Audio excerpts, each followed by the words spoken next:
As a driven dentist, you see the world differently. Where some see scarcity, you see abundance. When others want to give up, you keep going. You're building an amazing life of significance. That means you can't rely on ordinary advice from ordinary advisors to get to your goals. You want advice that's going to help maximize your net worth so you can take even better care of the people you love, the causes you care about, and make your dent in the universe. But the fact is, this advice remains hidden because relatively few professionals are well versed in them, and the extremely affluent don't care to let you know about them. Join us as we pull back the curtain to reveal the often hidden advice and strategies used by today's most successful individuals and families. Welcome to Dental Wealth Nation. Here's your host, Tim McNeely. Hey, welcome to the show, everyone. And I am so excited to have you here today because at some point in your life, you are going to be facing an exit, right? Whether you're just getting started, whether you're building your first DSO, your first practice, you want to always keep the end in mind. And that's so important. And you want to be planned and prepared along the entire journey because when it comes time to exit, that exit could be forced, it could be unexpected, or it could be on your terms. And that's why I'm so excited to have Elijah Desmond here today. And Elijah, he knows a thing or two about businesses and exiting. And we're going to dive right into this. So Elijah, welcome to the show. Thanks, Tim. I'm excited to be here. Oh, man, I can't think of a more important topic. But before we really kind of dive into just the ability to prepare for your exit well, for those of us who don't know you, give us a little bit about your background. Yeah, absolutely. I always like to lead with my why and my purpose. So even though I'm in the dental industry, I'm actually a hygienist that's owned many businesses. My purpose is saving kids' lives from the stage. That is actually my why. And I was gifted with that ability at a young age. I started my career as a motivational speaker at 15. My gift is getting on stage and telling my truth, telling my story. And I have a line full of kids waiting for me to either get my autograph from the book or take a picture or shake my hand. But the most important ones are the ones that give me a big, strong hug. That hug has tears typically, or sometimes I should say. And there's a couple kids that say, hey, I was going to go home tonight and take my life. And I'm not because of the words that you said from the stage. So thank you. And that's my why, my purpose. Now, outside of the purpose, I happen to be a dental hygienist. I graduated from the Ohio State University. We just won the national championship. I was there on the sideline and got to see that, which was amazing. And, graduated from as a hygienist, found out very quickly that I was not, I wasn't created for the operatory. So I went other routes and created businesses, created fun events. And, I've started over 20 businesses. I've exited successfully 7. I've also successfully failed at 7. Dissolved a few, and I have a couple left. And this journey in the industry has been amazing. I've got a chance to do so many different things that are very unique. I went on tour, a big tour bus as a celebrity DJ in dentistry. I've got a chance to be in about 9 countries and 25 cities in the past 2 years, DJing conferences. And now I'm throwing events, actually fun events, in which we're selling dental practices through Dental Pitch Brokerage, and you even get a walk-on song. So we'll talk more about that. But that's my background, and I can't forget 2 beautiful little girls at home, 5 years old and 10, and another little girl she's my wife, and Kat's at home. We live in West Palm Beach, Florida. And I'm the only guy in here and in the whole household. And I've learned to treat everyone with kindness. It's the easiest way out. So I actually, and you did something interesting, right? I asked you a little bit about your background and you went into your why. And what do you think is so important about having a why? Or like how does that drive things forward? And how does that matter when it comes to exit planning? Absolutely. Well, having a purpose is very important. And believe it or not, some people have not found their why or their purpose, and they're out searching. Oftentimes, when I think about my why or my purpose, I think this is what I want to be doing forever for the rest of my life. And I also think that it's important that you have a focus or a why and a purpose as you're thinking about exiting. Do you love practicing? Is that your why? Is making smiles and giving people confidence? Or do you love running a business, having that business? And sometimes it's like, well, man, if I had it my way, I would just make people smiles. As I am very familiar, because I am a clinician as well, I just don't practice any longer. Your smile will affect the way you're dressed. It will affect the job that you're getting. It will affect the girlfriend or the boyfriend. It affects everything. And so sometimes, the why is actually that. It's actually giving people their smile. And if that's the case, maybe the why is not running a business forever. It's simply practicing. And when I run across somebody that says that type of stuff, like, I just like to practice and cash out on millions of dollars and just practice and be paid to practice as a dentist, that's when it's time to talk to me, when they're thinking about it. So really the time to start planning your exit isn't like when you're 6 months away. You should actually probably start that procedure a little earlier, shouldn't you? Yeah, absolutely. And a lot of people say, oh, well, I'm not ready to sell. Well, perfect. Because we should be looking at getting you a transition or a transition partner 3 to 5 years prior to you being ready to sell. So that when you're ready to be completely done and retired on the beach somewhere, hanging out with a pina colada or a great coffee, it would make sense for you to 3 to 5 years plan before that. So that way you can get your money, you can work for 3 to 5 years, and then you can go. Don't talk to me when you're ready to go. Talk to me 3 to 5 years before. Wow. Now, you are certainly known for bringing fun to the industry, right? You're known as DJ Smiles, right? Every time I go on an event with you, man, it is a party. And I've had some of the best times just hanging out with the crew and just really getting to know people. So you bring that sense of fun, right? You've brought it to dental events, you've brought it to conferences, and now you're doing something to make actually selling a practice a little bit of fun. Because I know typically you start thinking about, brokering a business and selling a business, like the word fun doesn't necessarily come to mind when you think those things. So how are you bringing some fun to actually selling a practice? Absolutely. Well, first I'll start with, we make it easier. And we have over 55 buyers that are strong buyers. And so it's not like we're a local brokerage firm that's dealing with one specific city. I mean, we have a huge net that we can cast to find you a buyer. But what makes it fun is I come from the world of events, right? And I'm used to pumping people up and grabbing the microphone and getting everybody on their feet, et cetera. And I thought to myself, when I looked at the brokerage space, like, man, this is kind of like, it's a little stiff, right? We need to humanize it. We need to make it fun. And so what we do is we host about 4 or 5 events per year, in which we have the seller come into the room in a confidential setting where there's 10 buyers. Those 10 buyers, as soon as they open the door, they're standing up and clapping while the seller is walking into the room with their favorite walk-on song. And so they're walking into the room with their favorite walk-on song. Everybody is giving them a round of applause, and they come to the stage, and then they interview with myself or my business partner from the stage. And once they are interviewed, they're asked basic questions that stuff like, tell us about how why did you choose dentistry? Tell us about your culture and your practice currently. Tell us how long you're looking to stay at your practice. Tell us why you're looking to exit or transition in the first place. And after we ask those questions, the buyers that are interested will then ask more questions. Now, they can't ask any financial questions. That's not allowed at the actual event. But what they can do is ask any other questions. Now, they were giving a quality of earnings light ahead of time. So they have a tear sheet with everything that they need to know about that practice financially and from a data perspective. So they are very knowledgeable on the practice, but now it's just like, okay, is it a good fit or not? And so anyhow, after they leave the room, the buyers sign up for 30-minute meetings, up to 10 buyers they can meet with in one day. And they meet with them one-on-one and see if it's a fit, instead of waiting until you're like 50 to 75% down the process.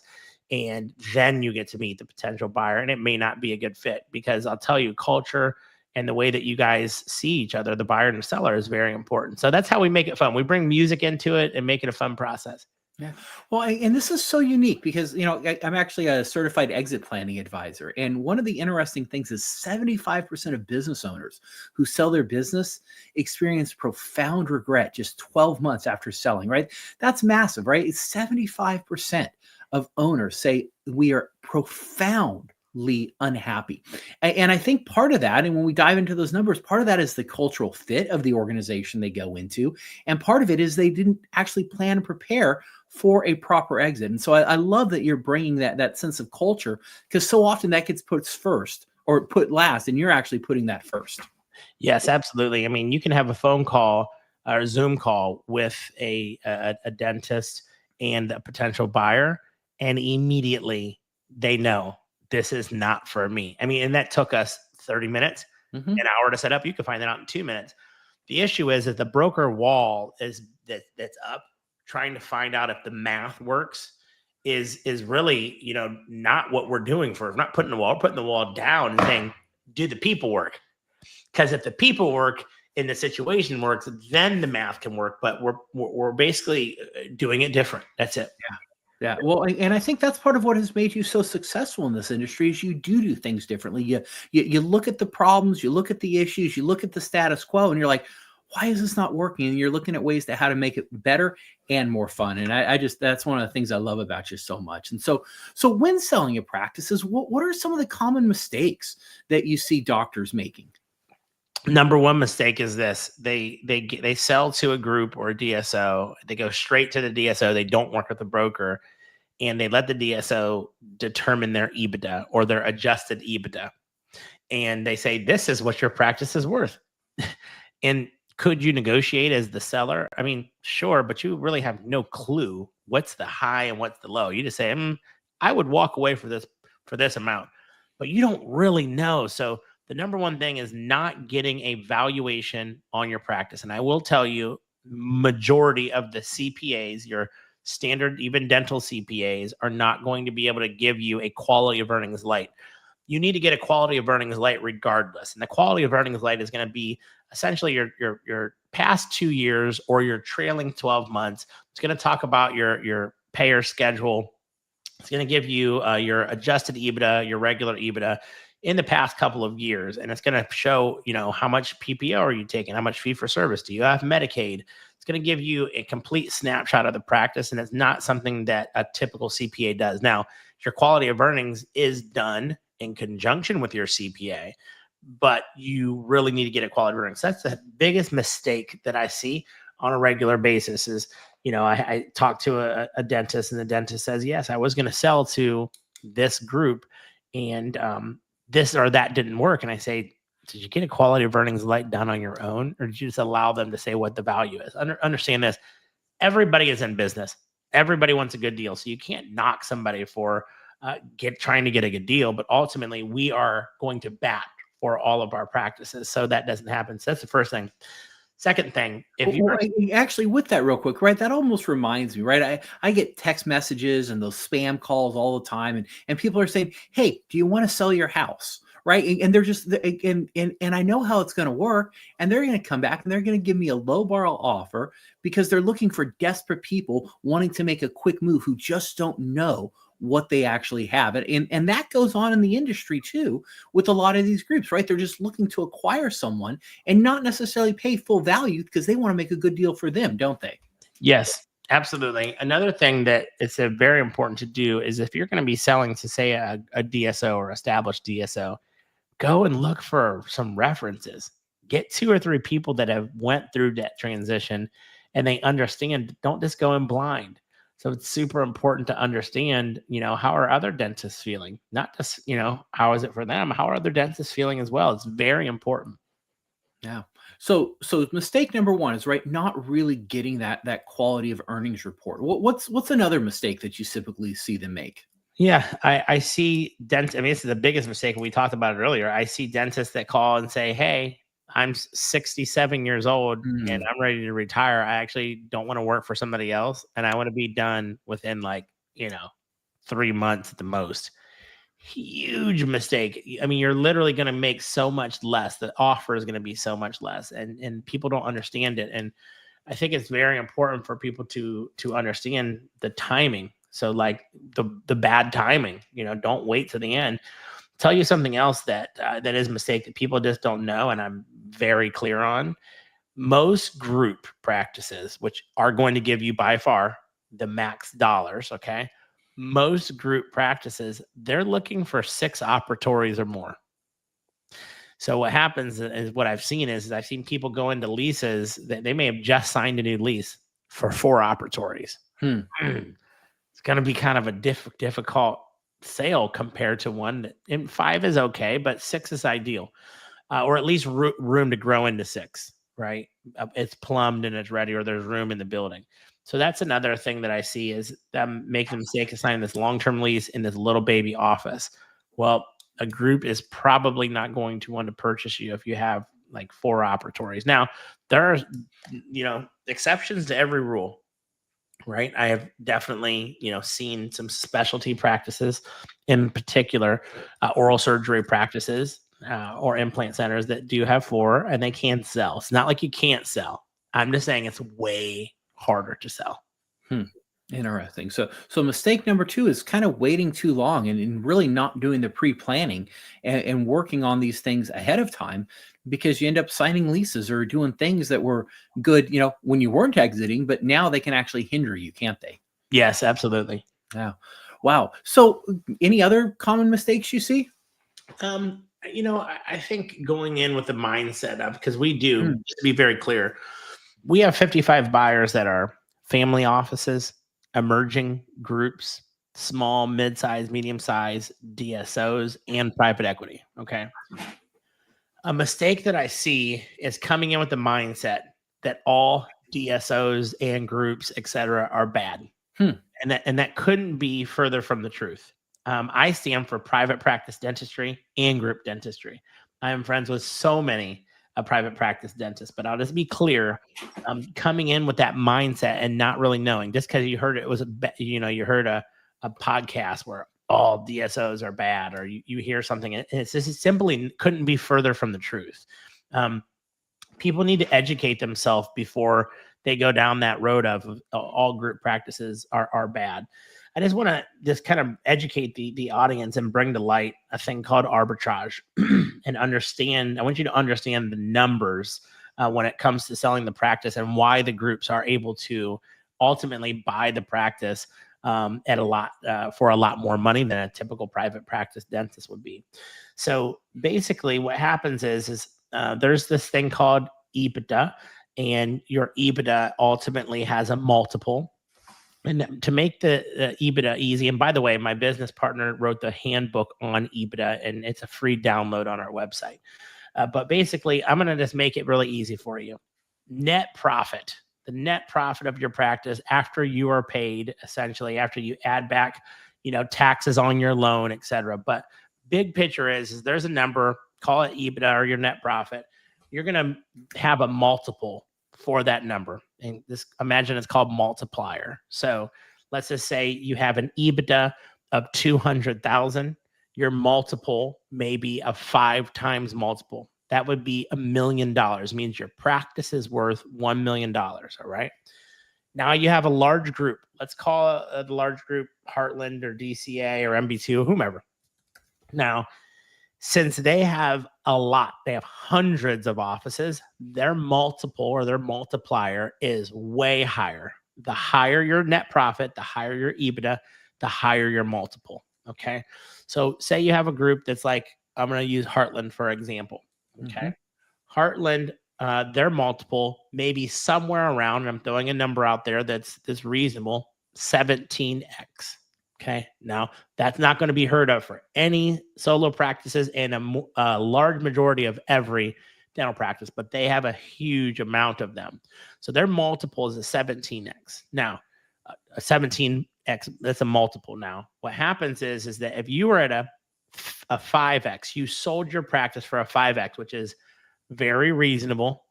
It's something that you can expect minimum 4, maximum 6, but I would say a 5 at a 200K EBITDA. If you sold it to Heartland, what happens is that As soon as they have bought your practice and it is integrated with their group, your same exact practice with no changes is now worth a 17 times multiple. So the difference of the two is a 12x. Okay. Wow. That's the arbitrage. And it's extremely important to know that. So could that group offer you more?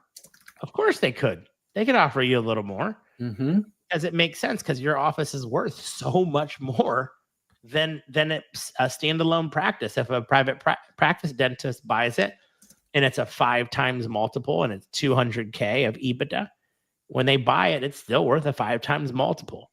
It's not worth more. But when you look at that and you understand it, you understand the big picture, like, oh, this is why they can offer more. Well, that is the reason why. So, I mean, that's just one bit of education for the DSO space. I think it's very important to understand it, but that is a mistake that people make. I'm not selling to a DSO. Well, guess what? There are plenty of dentist-led DSOs, meaning there's a dentist that founded it. It is dentist run. There are dentists that own a large percentage of that group. So that is another huge mistake I see people making. And it's okay if you do want to sell to a private practice dentist, by the way. I just think that you should know the entire playing field, and you shouldn't just listen to, one person that told you that everybody is bad, because it's simply not true. Yeah. Well, right. If you've seen one DSO, you've seen one DSO. They are all so different. And I just put a link below so you can grab the EBITDA dental handbook. So you can grab that, go to Dental Pitch Brokerage and get your copy. And I think it's so interesting what you were talking about, Elijah, right? You really should know your options, because I see that as a mistake is people don't actually explore what's out there. And ultimately, this is a fairly large transaction that most doctors are making. And I would argue for many of you listening and considering exiting at some point, this is going to be one of the largest financial transactions you ever enter into. And you got to get this right, because the rest of your future and what's next really depends on this going well. I would agree with that, Tim. And so, so we've talked about some of the mistakes we've made. We talked about how to make this fun. We talked a little bit about EBITDA. What else? What other considerations come into play? What kind of team do you need around you when you really start looking at exiting? Is it just enough to have your CPA and an attorney? Like who else should you bring into the picture with you? Yeah, absolutely. I mean, you should bring a broker. You should bring the expert. The expert at selling your practice. Ultimately that is the one thing that we're doing. And our company, I can't speak for others, mm-hmm. Our company doesn't even charge anything unless they close and they get paid, right? I can't speak for others. I know that there are different models, but I know that we don't get paid unless they get paid. And here's another thing that people need to think about. It is awesome for you to grow your EBITDA. And this is a mistake that I see. It's awesome for you to grow your EBITDA, bring more money into the practice, okay? But doing it right before you sell your practice, understand that could be a mistake. The majority of the time that I'm watching these dentists sell, they're saying like, hey, I'm at 5 days, I'm going to get down to 4. Or I'm at 4 days, I'd like to get down to 3. Or I'd like to keep things as they are, okay? So they're thinking, well, I'm not ready to sell yet. I'm going to ramp way up and then I'm going to sell. Okay. It's very important to understand that when selling your practice, there's such a thing called an earnout. An earnout example would be you may get 70% of your money up front or 80% of your money up front. And then the remaining 20 to 30% is paid on an earnout. Okay. Now, why do they keep 20 to 30%? Because they want to make sure that you maintain your EBITDA, okay?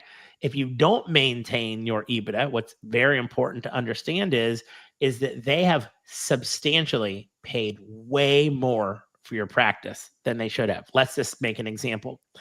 If your EBITDA is $200,000 and your collections, we'll say, is $1 million, all right? So that's 20% margin.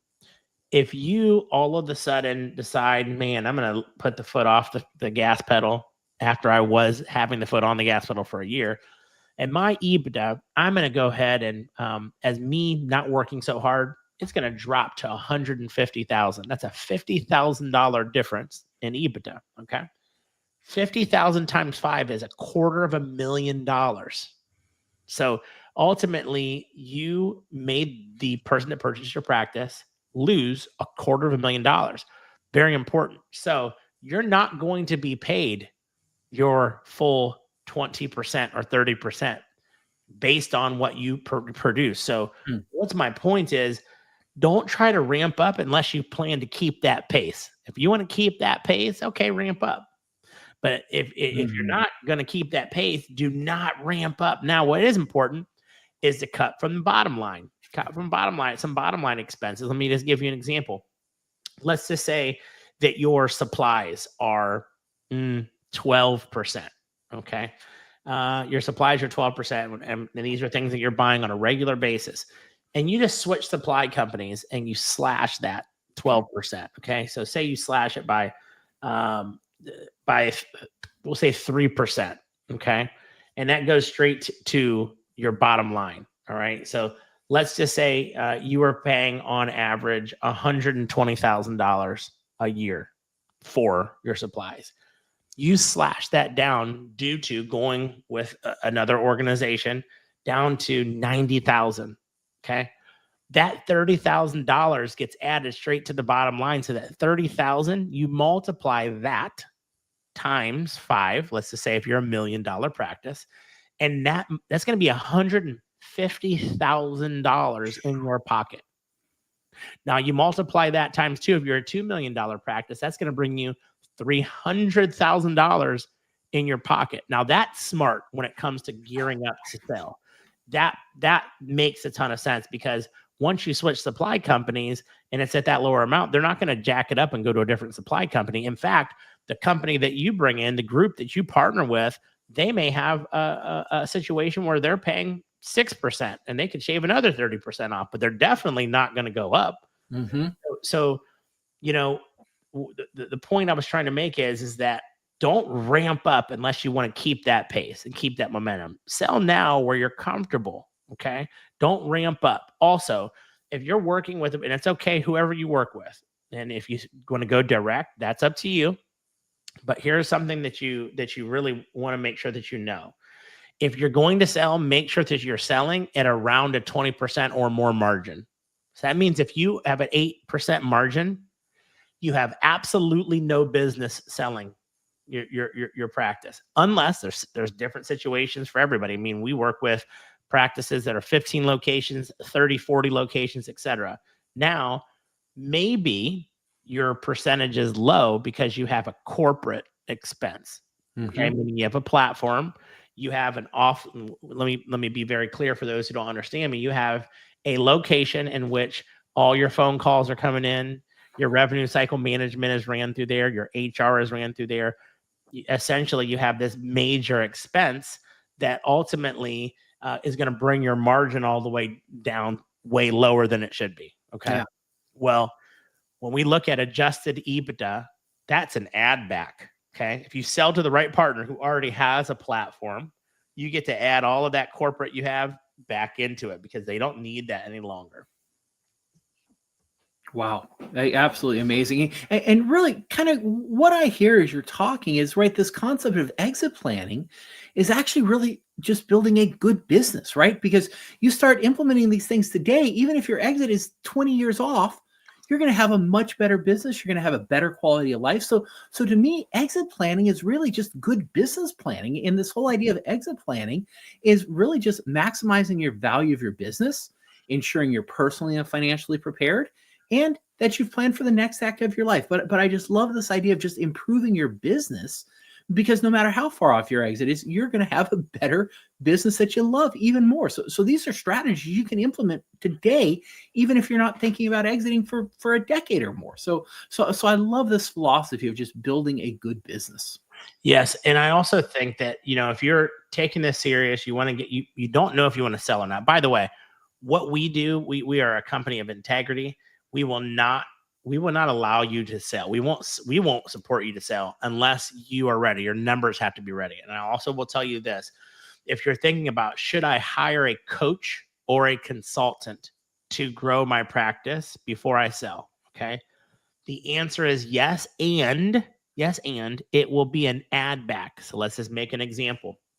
I'll give an example of Tower Leadership. Okay.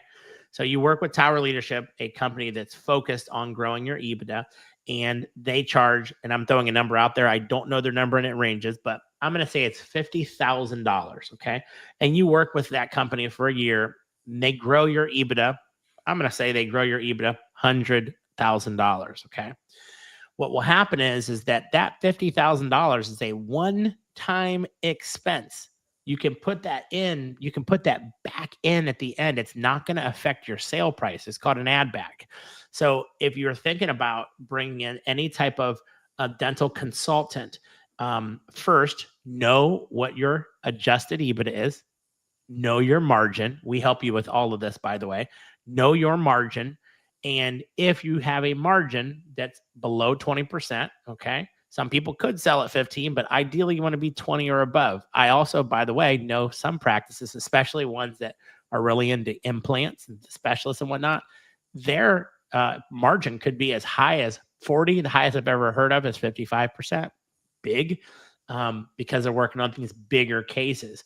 But know your margin. If your margin's too low, your EBITDA is too low, go and invest in a coach or consultant so that way that you can grow, and then that will be an add back. These are people that have been there, done that. They know exactly what to do, and it's very important to work with a coach or consultant that is focusing you on the exit. Okay. Wow. Well, that's amazing, right? So you can actually take those business expenses, you can invest in your business, you can grow your business, and it's not going to harm you when you go to sell the business. It actually gets added back. So you can make these investments without being penalized, is what I hear you saying. Yes, exactly. That's absolutely amazing. So, what are some common things that get in the way of the doctor actually selling? Not necessarily mistakes, but right, do you find there's some hesitation among doctors getting ready to exit? And what causes that hesitation? Yes, well, I mean, first off, it's a big life deal. It's a life-changing deal. You don't want to get, you don't want to give up the reins, and you want to make sure that you're selling to the right group. And the main hesitation is just that, not having the ability to make the decisions anymore. And that's why it's so important to work with somebody who has vetted these buyers out, and also for you to get to know the buyer and who you're going to be working with. It's super important. Another mistake that I see that is made from doctors is not bringing on help and doing everything themselves. Mm. So associates or multiple associates with a contract, W-2, is a good thing. It's a very good thing. Because I have seen, and I'm working with, multiple practices that have a single dentist, and they have an extremely high EBITDA, and their collections, their revenues is very, very high. So I'm just throwing a number out there. Let's just say, two practices alone, or one practice has a EBITDA of $4 million. Okay. Now this is real. This is a real life example. And it's one dentist, and the associate just does that little baby bit of work, tiny bit. That means that essentially they're a single point of failure. If they get in a car accident, that multi-million-dollar investment, let's just call it, if it's a $4 million EBITDA, say it's a 7 times multiple. All right. So you got $21 million that you've invested in a dental practice, and it's one person that's a high producer. That's awesome if you're producing for yourself. However, if an investor is looking to come and invest money, that is a scary situation. So bring on help. It's okay to bring on help. It is going to help you in the long run. For you as well, that means that you don't have to stay working, because we work with a lot of large groups. We work with a lot of practices that are implant-focused practices, or cosmetic, very high producers.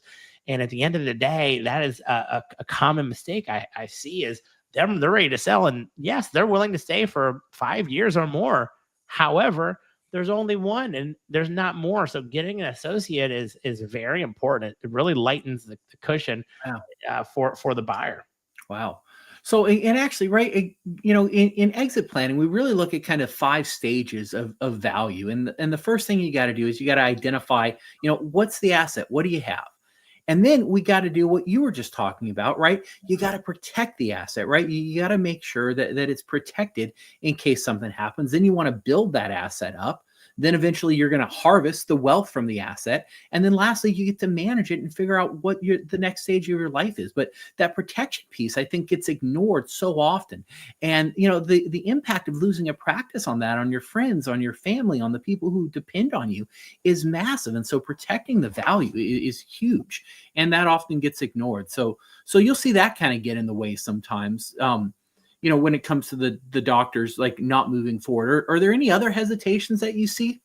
With doctors not moving forward, hesitation, I do, oftentimes the group is wanting you to be invested still in your practice or invest in the holdco.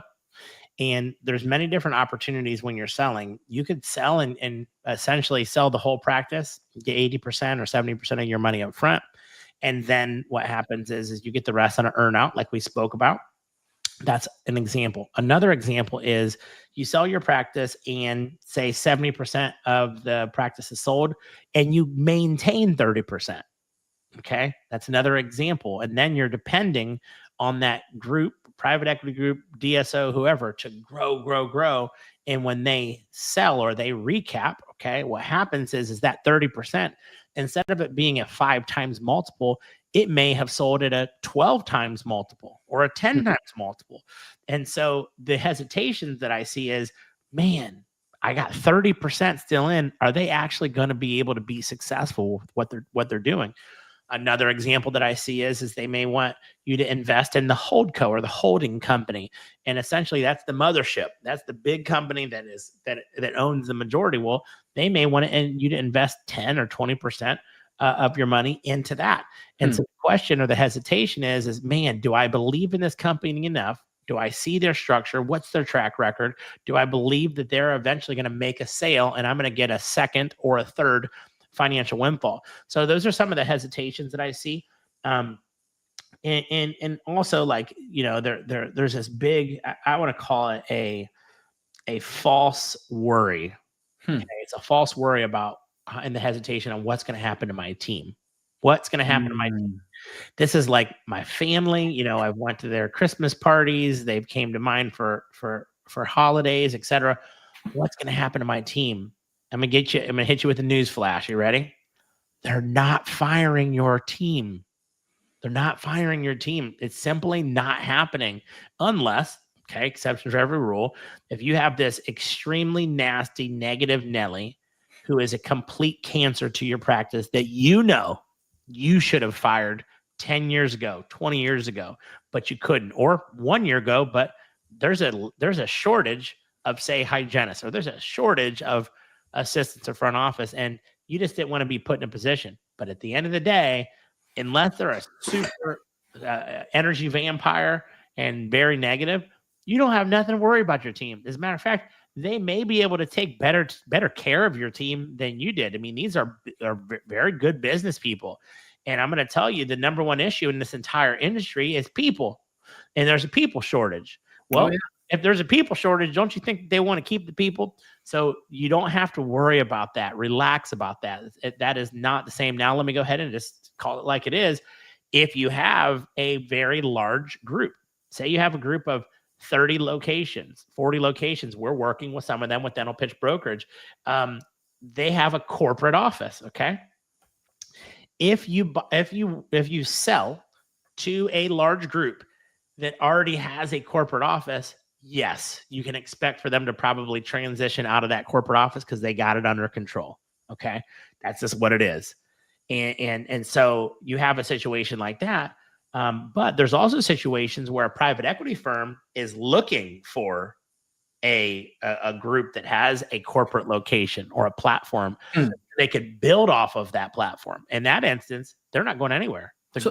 So that's actually interesting, right? Because now if you're the seller and you do have that corporate office and you're in front of all these, potential buyers, you might get actually a higher offer from the buyer who wants that corporate office because you've built something that could help them, whereas the other buyer may not have an interest in it. So that ability to have all these buyers in the room really knowing your practice is a major benefit, isn't it? Yeah, absolutely. There's different situations for each group, right? So a perfect example if you have a corporate headquarters and say you're spending $1 million, $2 million, $3 million on that corporate headquarters, and there's a private equity firm that needs the platform, okay? That private equity firm that needs the platform, you're not going to be able to add that $1, $2, $3 million back in. You can't, because they need you. So that is going to be an expense. They could still buy you, but a better situation is if you sold to a group that already had a platform. They have a platform. They have everything that they need. They don't need to spend the $1 to $3 million anymore. Well, you get that added back. When you get that added back to your EBITDA, you're actually going to get way more for your practice. Interesting. So right, once again, this is a customizable process, and I kind of want to tie it back to how you opened, right? There's so many variables here. And so how do you actually start getting clear on what strategy is best for you when you're selling, right? Because there's just so many different options. So how do you even start thinking about this and really figuring out, like, what do I do? How do I sort through all of this? Yeah. I ask the first question every time is this: what do you see yourself doing in 5 or more years? How do you see yourself living? How much money do you need to live? Okay. You ask that question and it's very clear, right? If somebody says, well, in 5 years, I would have been on the beach now for 5 years. Okay. Well, you're ready to go right now. I hope that the $1 million or the $2 million is enough, right? Or they may say a situation like, you know what? I actually see myself working way more than 5 years. I mean, right now, I am selling multiple 30-some-year-old practices. Not the practice, the individual. The dentist is 33, 37, 39, right? And 40-year-olds. And you know what they tell me? They're like, I actually love dentistry. I love practicing dentistry. I'm just tired of dealing with running the business, and I just want to practice. And that's an instance where, all right, it could make sense then, since you already got this down, to find a buyer that is essentially able to allow you to keep 30% in the company. Okay. I call that a partner, right? Or they're allowing you to invest in the holdco, because you got a while that if you have a while, then you may as well continue to grow it and build it. Now, on the other end, and say you're 65 years old, and you're like, I can't stay 5 years. I would like to be done in 3 years. Okay, perfect. If you're looking to be done in 3 years, then it probably makes sense for us to find you a buyer who is willing to have you only stay for 3 years, pay you all of the money, but it's on an earn out. You get 60 or 70 or 80%, and then you get the remainder in distributions quarterly until your 3 years is up. So, and there's so many different variations. And the really cool thing is my team, first off, we have 2 full-time attorneys on our team. We also have Jason Brown, who's our managing director. He has been in the M&A and the finance space now for 30 years. He actually was the managing director for Oak Dental Partners, my business partner. He owns Oak Dental Partners, and he has 71 locations.